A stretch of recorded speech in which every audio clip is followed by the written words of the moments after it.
All right. Well, everybody, welcome back to the E-Team Sponsor Podcast. I'm Sean Connor, CEO, the E-Team Sponsor. I'm pleasure to be joined today with Nikki Fargas. She's the women's head basketball coach at Louisiana State University. She's been there for the last 9 years. So since 2011, she's been heading into year number 10, next academic year. Prior to that, she was at UCLA as the head coach from 2008 to 2011.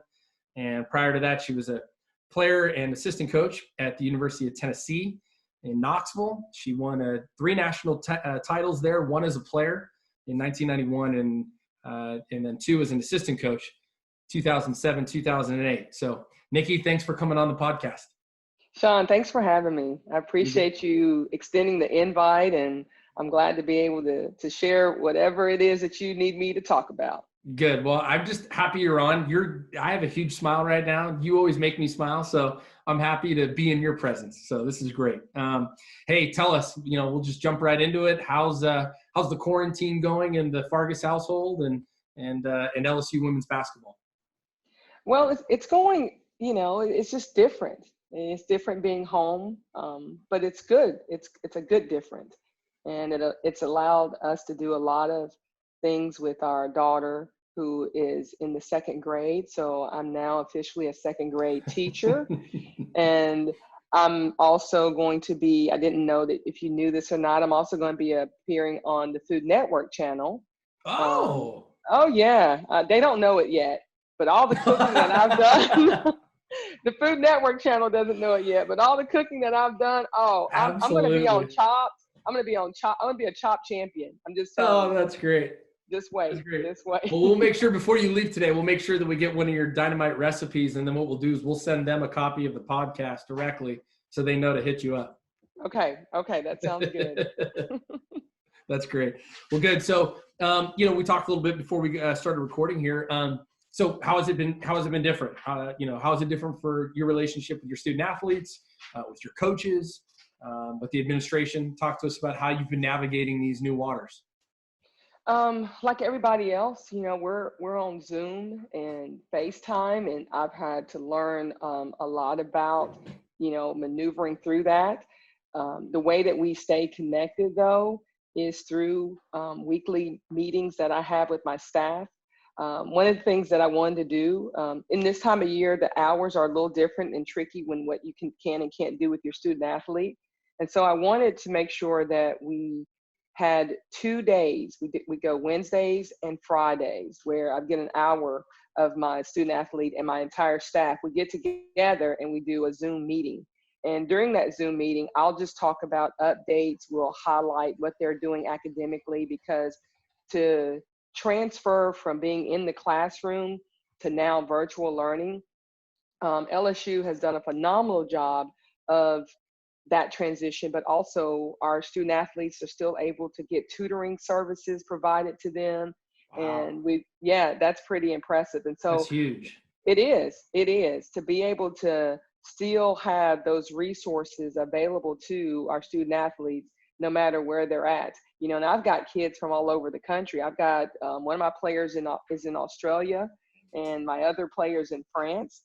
And so we've been very creative with our Zoom when we have our Zoom meetings, as far as because of the time difference. But during that Zoom call, we do a little bit of everything from a team bonding exercise. We've done scavenger hunts. We've done where they had to this is pretty cool. I think a lot of basketball coaches would like this.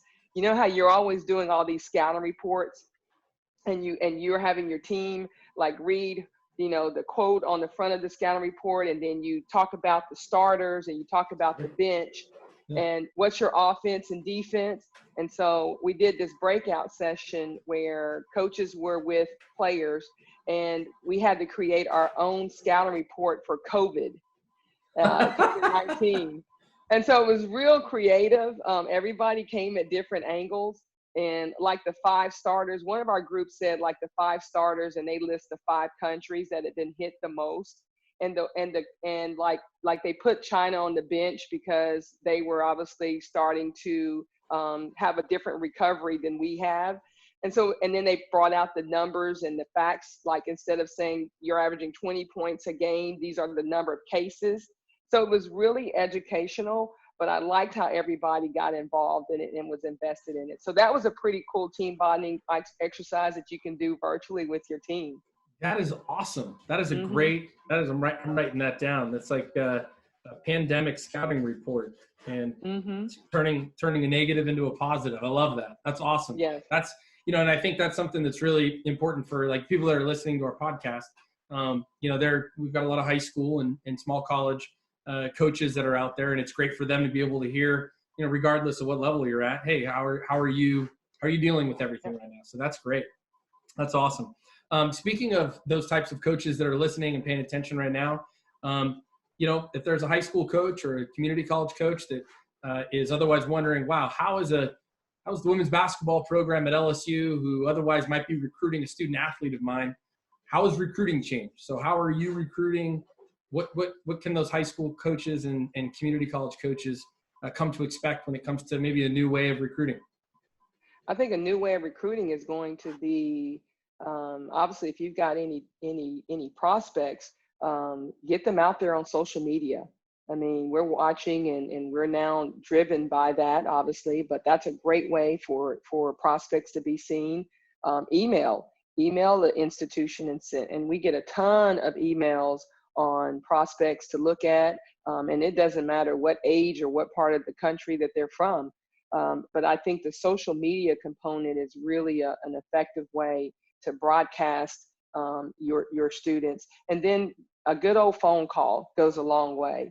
And as we are maneuvering through recruiting, we have some recruiting restrictions as far as who we can call and what year they are and things like that. But one of the things I think that's been really helpful, so last month we would have been doing home visits. We would have been doing where we fly, we come to your home, we go to the school, we visit there, and then we come and sit with you and your parents and your family. Yeah. Well, that came to a screeching halt. And so, what we've done is we've created a presentation that we're bringing LSU to our prospects and their parents through Zoom.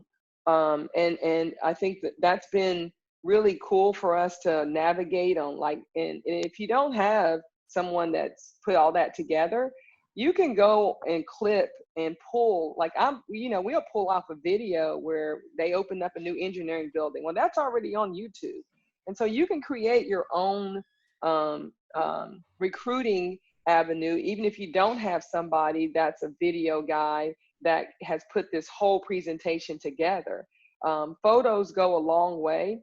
So if you can snap some great photos in which you can pull that up on your computer of images of your campus, they love seeing that as well. And so we don't have a lot of virtual tours throughout our campus. We do have them for our academic facility and for football ops, but not for everything. And so it's been fun to figure out, okay, how do we bring our academic center to the parents? What does that look like? When a kid is talking about what I should major in, pull up that college, share your screen, and then walk them through what does it look like to be in the College of Engineering. So there's some creative ways to do your home visits with your prospects and the parents. That's awesome. That's awesome. This is some really great, some golden nuggets for coaches that are out there, both, if they have student athletes that could otherwise be getting recruited right now, what they can expect in terms of the types of communication, and then ways for them to, if they are recruiting student athletes, some unique ways to be able to do that. Sounds like you guys are definitely, you're taking advantage of those resources. That's awesome. One of the things that we talk about a lot at eTeam Sponsor, Nikki, is share your story. And, what we do in terms of our software application and helping schools raise money, we want them to share their story. We want the student athletes and the coaches to share the positive activities of the program, why they're raising money, what they're looking to do.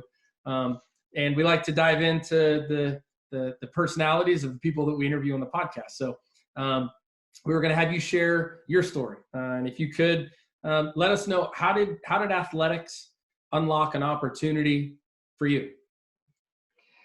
Well, being from a small town, Oak Ridge, Tennessee, and, I joke about it, we're the home of the atomic bomb. And We've got we've got two of the oldest nuclear facilities in the country. And I tell people all the time, we help keep our country safe. That's what I was telling people growing up. If you dim the lights, I might glow a little bit. Don't be afraid. But growing up in a small town like Oak Ridge, you knew a lot of people, and athletics was really one of those things that brought our community together. And so I started with the Boys and Girls Club. I come from a single parent. My mom worked at the plant. My grandmother worked at the plant. My grandfather worked at the laboratory. So it's just, I was, what was that movie, Erin Brockovich or something that came out? Like, I can relate to that 100%. And so growing up with the Boys and Girls Club, I started playing organized basketball when I was like 6 years old. And I just loved basketball. It was just something that came natural for me and to me. And my mom coached me when I was like in 5th and 6th grade. And everybody that you grew up with, we had 2 junior high schools. So you either went to Jefferson or you went to Robertsville. And then when you got to high school, it was only one high school. So here you were, this big rivalry where Jefferson would play Robertsville, and I was a Ram. I was a Robertsville Ram, and we beat Jefferson quite a bit. But anyway, that's beside the point. But we would play each other and compete at that junior high level. And then when we get to high school, we had to forget all of that, and we had to become united. So that was pretty interesting to have that type of rivalry, and then get to high school and understand what it really means to be a part of something bigger than yourself. And so we were a powerhouse in the state of Tennessee. We won state champions. I was coached by Jill Pruden, who was also good friends of Pat Summitt.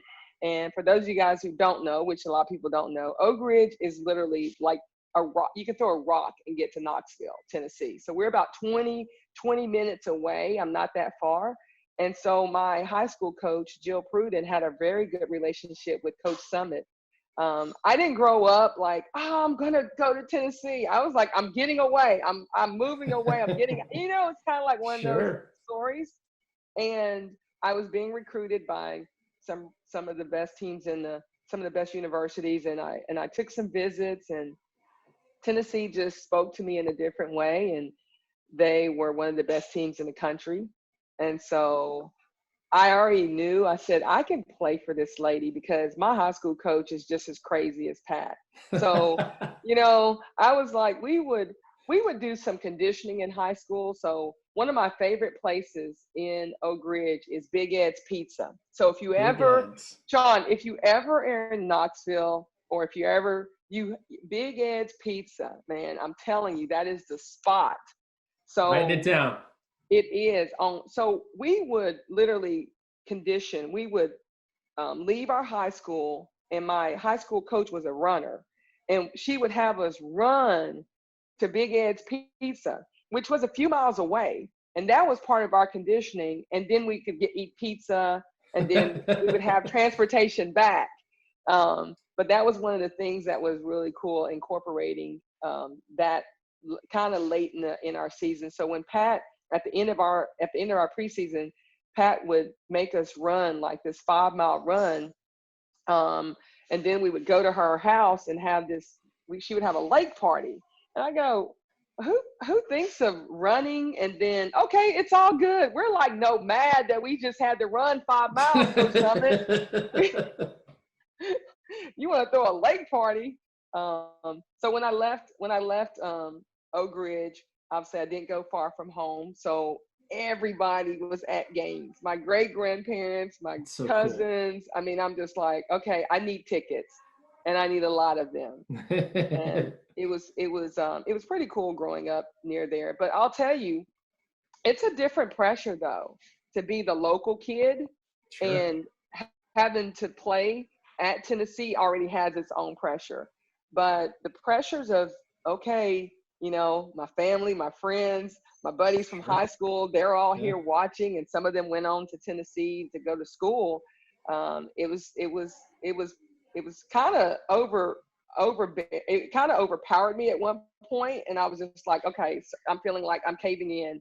And I'll never forget, we had a sports psych person. Her name was Nina. And we also had Carolyn Savoy, who came over and did a lot of visualization and a lot of mental imagery. And this was in the 90s. So I know Way I ahead of don't their look it. time. I'm a You 72 don't look model, it. Sean. You don't. I know. I'm You trying. don't look it. So that was, yeah, in 1990. We're doing that. Wow. We're meeting with the sports psych, and now you look at mental wellness now. I mean, we are Across crying the for board. it. Yeah. I mean, it is amazing.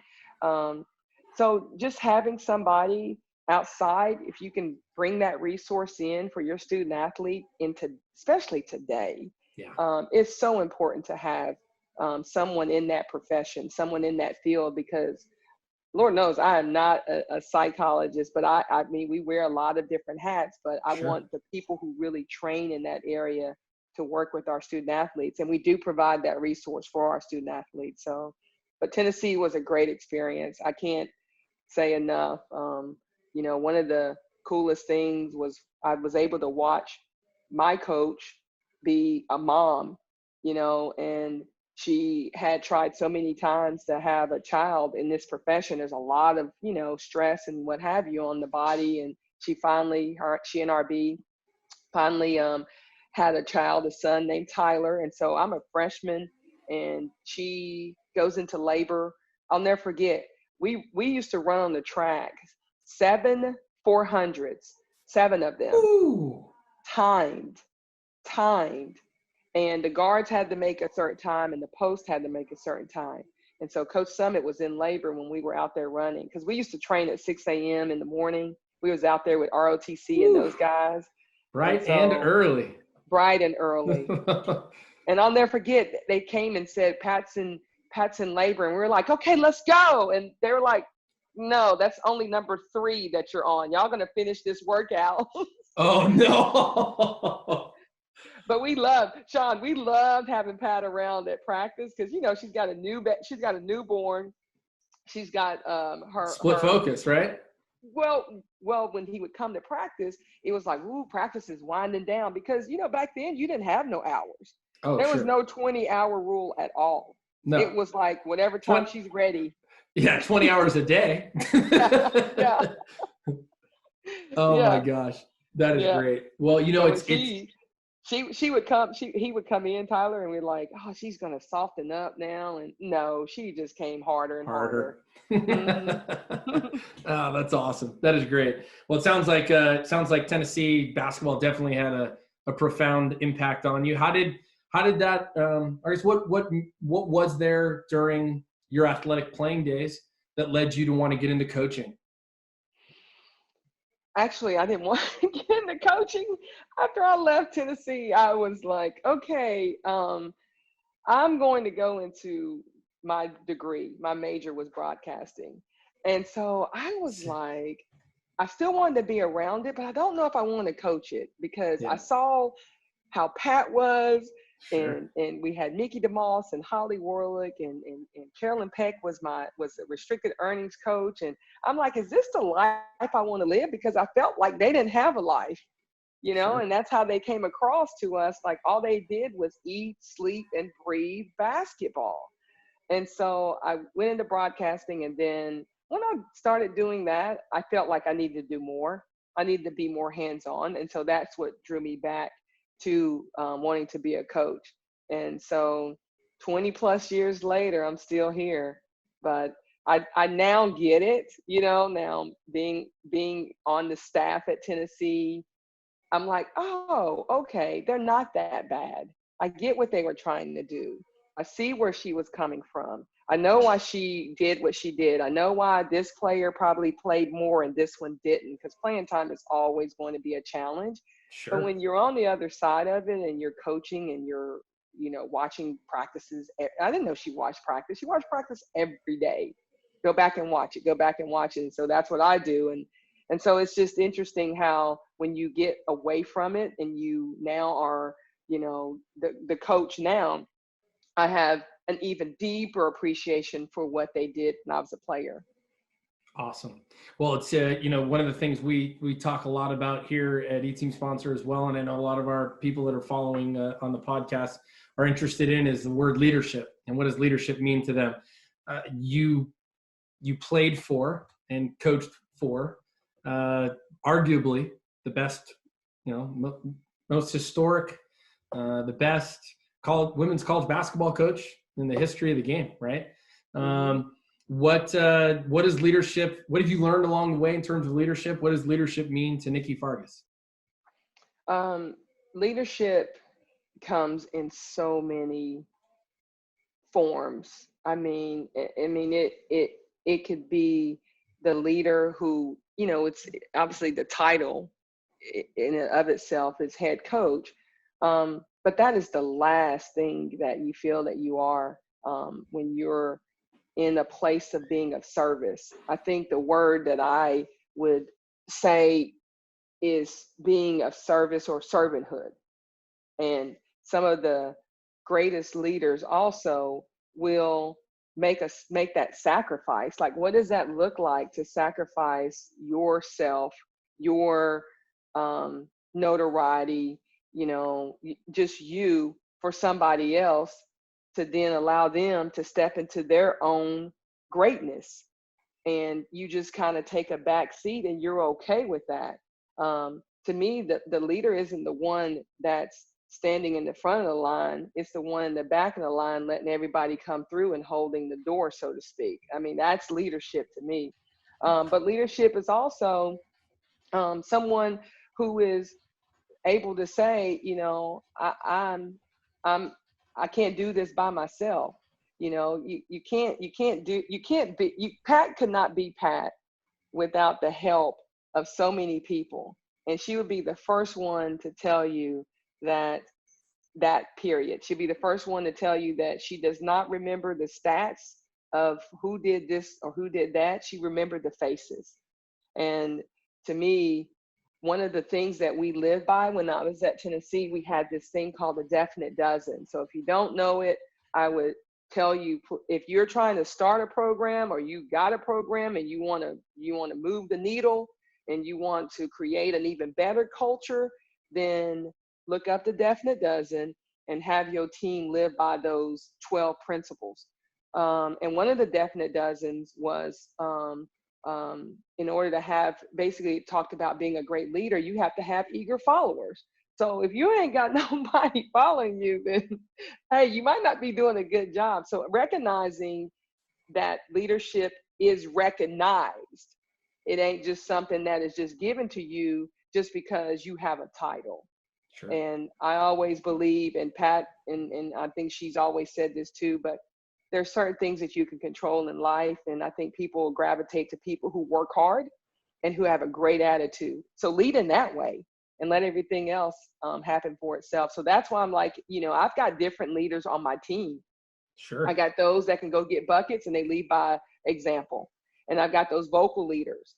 And I think you got to cultivate that. You got to have a leadership academy within your team. So you're teaching them how they become the next leaders of America.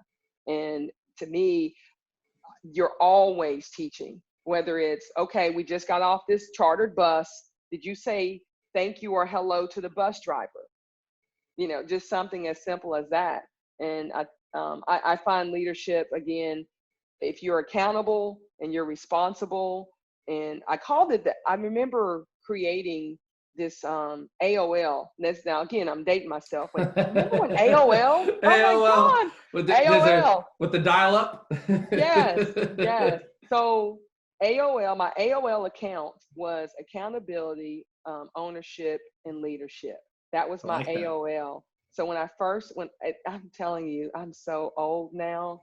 Oh my God. No, this is great. This is awesome. That could stand the test of time. Yeah. Accountability, ownership, and leadership. Yes. That's like those are three just, massive foundational rocks that you can build anything on top of. I love it. I'm writing this down. These are golden nuggets. I love it. Well, with that being said, you've built a tremendous program, obviously, at LSU. We'll try not to focus on the past and obviously all the sad things that have just transpired, but we'll focus on the future. And I think that's something that we want to try and promote as much as we can with with, on the podcast and let people know, hey, look, there's brighter days ahead. And so a couple rapid fire questions for you. What are you most excited to experience when you can go back and be with your team? Just giving them a big old hug. I think the power of touch. So I got a little sentimental probably a few weeks ago, and I reached out to my video guy and I go, we can't touch our kids right now. And we can't. And I get that we have to practice physical distance. I said, but why don't we create a video of the power of touch? And so this video basically showed us throughout this past season touching each other. So it was a high five. It was when a player had taken a charge and you can see the other 4 players running over there to pick her up, or us jumping for joy, or us holding each other back on the bench when somebody's making a cool, or us just being on the bus together. And so everything was about the power of touch. And so one of our Zoom team meetings, we did like an unveiling, kind of like if you unveiled a movie. Sure. And the movie was called The Power of Touch. And so they got to see some of the highlights and some of the really intimate moments of our team. And we played that for them. And I thought that really went off really well. Oh my gosh, what an awesome, that is a great story. My goodness. I'd ask you to share it with everybody because I think it would be awesome for people to see that. But I know that's personal to the players and to the team. But what a great way to keep your team engaged. And we've been talking a little bit about this in terms of the biological, the chemicals in your body. People being isolated right now, it creates a lot of the bad chemicals in your mind and your body. Whereas we're used to, as athletes and as coaches, and being in teams, even in the workplace for people that are working in an athletic administration in their offices. When you're around people and you get a chance to shake a hand, give a hug, or just be, in the presence of another person, oxytocin, serotonin are released. When you recognize a win together or accomplishment together, there's so many of those moments in life that we're not getting right now. So how cool that you were able to bring that together for your team. Really, really cool. Another question for you would be, what's one of the things that you and your coaches, if you'd say you've learned something through this time off, what have you and your coaching staff learned that you're going to apply to the future? I think the thing that we've learned is that we can be just as effective recruiting if we can take a home visit and create that same questions and things like that, and get a lot of that out the way.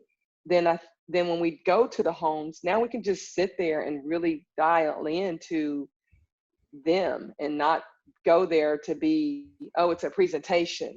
And now you can have more of that genuine time together. And so I found that that's been something that I told them. I said, we're going to get this home visit, this virtual down. I said, I think it's a great way to recruit. We got the players, we got their attention, we got the moms, and everybody can see us, and we can go back and forth, and we can answer a lot of questions and figure out a lot. So when we do home visits, again, it'll be more quality to me than coming in there with our iPads and our computers and let's talk about LSU. It can give you that, because when someone invites you into their home, that's a pretty special thing too. It's very intimate. Yeah, that's what I wrote down. You found an efficiency with recruiting that's going to allow you to be more intimate during a home visit, which is for a student athlete. Oh my gosh, Nikki Fargas is coming to my home tonight to recruit me to come play basketball at LSU, or any coach at a junior college or any other college. I mean, that's a great learning. Love it. And then the third one was going to be, what's the one thing that you love the most about being able to be at home and to be with your family? What's the one thing you've enjoyed the most? I would say the one thing I've enjoyed the most is being a wife and a mom. It's that they get drug around a lot, and they love it. but I get to be, hey, I'm cooking breakfast. I'm able to do more things like, like just fishing, something like that. I don't get to do that a lot. I'm able to sit down and watch baking shows. My little one, she's literally I can see her really on the Food Network one day. She's 8 years old. She's been baking and cooking since she was since she was little, which is 7. I love it. I love it. I love it. But it's crazy, Sean, how she can just cook whatever. She's like, I'm making fettuccine Alfredo sauce, and because I like to cook, and then she puts her own spin to it. But she's the baker in the house. There's not anything this kid can't bake. That is so And I'm cool. talking like, the only thing we got to do is go get the beater, the big one, because it's heavy. But everything else, she does. She's got her apron, and she got her mitten, and she sets the oven, and then we have to clean up her mess. But that's okay. Yeah, I'm talking from scratch. I'm not talking like go get Betty Crocker in the box. Sure. I'm talking about make her own batter from home. She makes her own icing from scratch. I mean. That's amazing. I mean, most 7-8-year-olds don't have the attention span to be able to stay that locked in. We didn't coach kids in college that could stay that locked in to do it.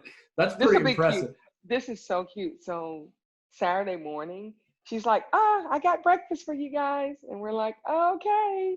And she made eggs, and she made mine like I like mine, and Justin likes egg whites, and with a little hot sauce on them. And then she had, we had some vegetables that were, that she warmed up for us. And then she got me a glass of orange juice and Justin a glass of milk, and she set everything up for us at the table. I was like, oh my gosh, this is so precious. My breakfast, it was almost breakfast in bed. You got breakfast made for by you. Your 8-year-old. That is so cool. That is awesome. So cool. What was your favorite meal that she's cooked so far? Would it be that breakfast, or was there another one? Yes, by far. That is so cool. Yes, it was really sweet of her. And then I'm thinking, well, what you want? You must want me to order you something. That's great. Well, we've got so many positive things to focus on right now, and it's great I think for a lot of coaches that probably are in the same position you are, right? Typically during a period of time throughout the course of the year, you're on the road, you're coaching your team, but you're still you're a significant other, you're a mother, you're a father. And getting an opportunity to get more time with your children is, I'm sure, really special, and that's awesome. It sounds like you guys have definitely taken advantage of that opportunity. That's great. So we'll go through a couple, take me home series here. We'll talk a little bit about Oak Ridge, Tennessee. We'll talk about if we ever had the privilege of going to the home of Nikki Fargas in Oak Ridge, Tennessee. A couple rapid fire here. Where do we go? What's the best greasy spoon in town? Oh, best Waffle House. Waffle House. Okay, good. Waffle All right. House. Easy enough on that one. If we wanted to, is there an activity like a bowling alley or a place that, hey, if we went back and saw, 14, 15-year-old Nikki, where would she be at? Oh, we used to have this little video arcade place called Quarters, and you literally could go play video games. Like it was part of a strip center. Okay. And you better go with a lot of quarters. And that's when I was Galaga, Pac-Man, Miss Pac-Man, Frogger. I mean, those were my games right there. That Centipede. Oh yeah. Oh, that's awesome. That is great. All right. So we know we could see you at the Waffle House. We could see you at Quarters, which arcade. I mean, that's awesome. That's great. And then best player you played before you got to Tennessee. Best player I played before I got to Tennessee. Was there a high school player you played against that? Well, I'll tell you, I played with and I'm saying this too, but I think she made me better. She made me want to excel, and I think she pushed me the most out of anybody I played with growing up. And I love her to death. She's like one of my oldest and dearest friends. But Tammy Dodell, she just had a work ethic about her. She was an undersized post player that was very skilled, but she was a great teammate. I mean, just would do anything for anybody and just had that selflessness about her. And she's probably one of the strongest mentally, and she was strong physically too, but she's one of the strongest mentally strong people that I played with. That's awesome. Great. That's cool. I think I've covered just about everything that I wanted to. Let me double check my list here real quick. We covered a lot. That was good. I think I got that. Oh, I did. I missed one. Sorry. We'll go back for a second. So back to the things that you're focused on in the future. What have you heard in the basketball community in terms of what does the future look like for, basketball season? Obviously you don't have a crystal ball. We know that, but looking forward to next basketball season, hearing what you've heard, what's a positive that you've heard that you're looking forward to experiencing come next year? Well, a positive that I heard is that, we're doing everything that we can to prepare for that day for our student athletes to come back on campus. And I know everybody is chomping at the bits know and hear when that day is. And as you know, Sean, like athletics gives, and it has given our country a sense of calmness when we do come back. We've been a part of some major things that have happened in our country. And sometimes when those arenas start to get filled, I can recall after 9/11 and how when athletics kind of got back going, the country felt a little bit more safe. And I think that's the same thing that the role of athletics can play again, but definitely not at the expense of anybody's health. And I know just talking to some of my players today, and we're keeping them in the loop of what we're hearing too. And we hope that we can get everybody back here by August. We hope that we start up classes by then. And then the thing too about athletics is that you got to give your kids that from a physical standpoint and training, you got to give them enough of a window to get themselves back to where they normally would, or however close you can get with them being away, because these kids have been in a routine. Sure. Summer, what would summer look like? We go June through July. That's 2 months that it's organized and it has a plan. And then August, you obviously have everybody back the end of August and you start preseason. So I think the hope is that we do get them back going, but again, not at the expense of people's health. And if they are going to start, what does that look like in gradually getting people back on this campus? Sure. And I know there's been a lot of conversations from the medical side of it, of how they're going to do that. And I think you got to look and take a look at what has other people done in the past when a pandemic has happened, and what does that look like in returning back to the new normal. Awesome. We'll definitely get to this is awesome, by the way. We've got a ton of really good content. This is great. So thank you. As we look to kind of wrap this up, we've been closing out a lot of our interviews with sharing a message for the types of people that would be listening to our podcast. So again, high school coaches, small college coaches, and one of our mantras at E-Team Sponsor is educate and empower. Educate people on what they can do, and then empower them with a tool, or empower them with people, a product, or a process. Looking at maybe an empowering message to share at this juncture as we look to close out today's interview. What empowering message would you share with coaches out there, both high school and small college, as they head into the future? I think we control the controllables, and I think you go right foot, left foot, breathe, and every day you look at it as a day that I'm thankful to have. And whatever that day looks like, I think you started on something positive, whether it's a positive message that you've heard, whether it's something that you've read, whether it's something that you listened to, because to me, the more positive energy that we put into ourselves, the more positive energy that we're going to breathe out to other people. And that positivity too, because I feel your energy too, Sean. That positivity comes across through here too, just by body language and smiling, and then the message that you're sending, and by what you're doing, Sean, though, it's really important because you're allowing people from all walks of life to stay connected and know that we're all in this together. And one day we will be able to give each other that big hug or that high five. But until that happens, let's just take one day at a time, and making sure that we're reaching out to the people that we love. That's important too. I will tell you, I have Zoom calls every night with somebody that I love. And so that's awesome. I think that's really important to do that as well. Love it. That is a great message to send. And thank you for the kind words. And hey, as we keep saying to our team, we're just going to try to be a part of the solution, whatever that is. We do fundraising by trade, but at this point we feel like we can be another resource for people, and provide some positivity and in a future, or a focus on the future that's full of hopefully some hope and some positive aspects. Then that's what we want to do. So, well, Nikki, we appreciate you hopping on. I'm with you. I can't wait to next time I see you, high five, bear hug.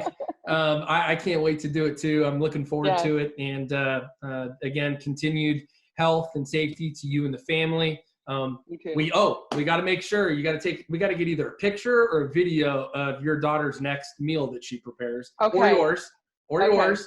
We got to get a follow-up on this, because I want to get Food Network on this, and we got to get somebody we got to get a Food Network Zoom video from the Fargas household. Okay, that sounds good. All right, give my best to Justin, and we'll look forward to catching up with you soon, okay? Okay, all right. Thanks, Sean. Thank you very much. All right, bye-bye.